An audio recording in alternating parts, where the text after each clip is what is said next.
Hello ladies and gentlemen, my name is Aaron Noonan, and this is the unboxing and initial impressions review of the Nike Pegasus 41. I haven't been this excited about a Pegasus, and honestly, since the Pegasus 35.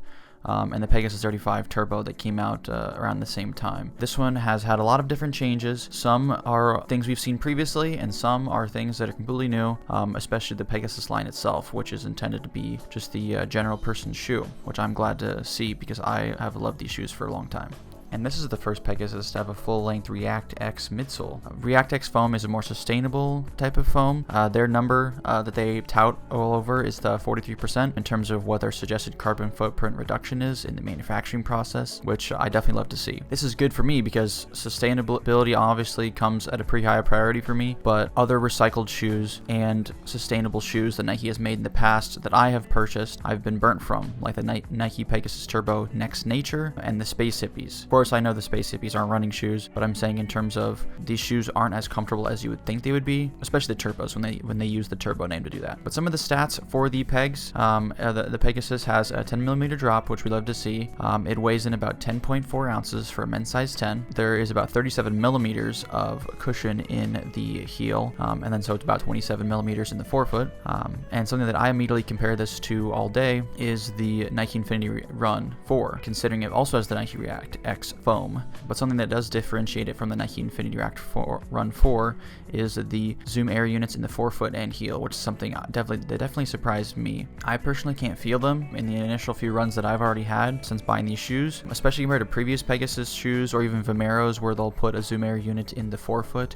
You'll feel almost that bubble sensation. I don't feel that yet, but we'll have to see as I put more miles into the shoes. The Nike Pegasus, as they've touted on their website, also has some innovative dynamic midfoot system. What they're talking about here is they've implemented midfoot bands, which we have seen in previous Pegasus, especially the Pegasus 37 and Pegasus 38.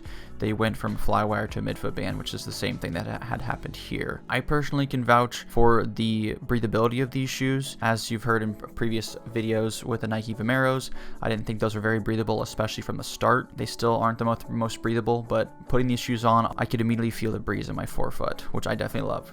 Also, the last that they made these shoes from seems to be extremely accurate, at least to my foot, because I felt there was very little break-in time, and it was perfectly fit to my foot. There was no forming or moving around of the shoe, especially for my feet. Put the shoes on and felt like they were immediately comfortable and almost broken in. Of course, I'm going to preface this by saying that I definitely recommend everyone to just wear your running shoes for a day or two to work or to class before you actually run in them to prevent any potential foot pain that you may have. When talking about these shoes and looking up the stats on them, and also the technology used here, I would immediately compare it to the Nike Infinity Run 4, considering they both are made of the same material, albeit a different package and different stack height, but honestly not as different as you think. The Pegasus 41 has that 10mm drop, the Nike Infinity Run 4 only has the 9mm drop. Pegs weigh in at about 10.4 ounces, and the Infinity React weighs in at 12.5 ounces, so considerably heavier. And the Peg has about 37mm in the heel, like I mentioned previously, and the Infinity React has 39mm in the heel.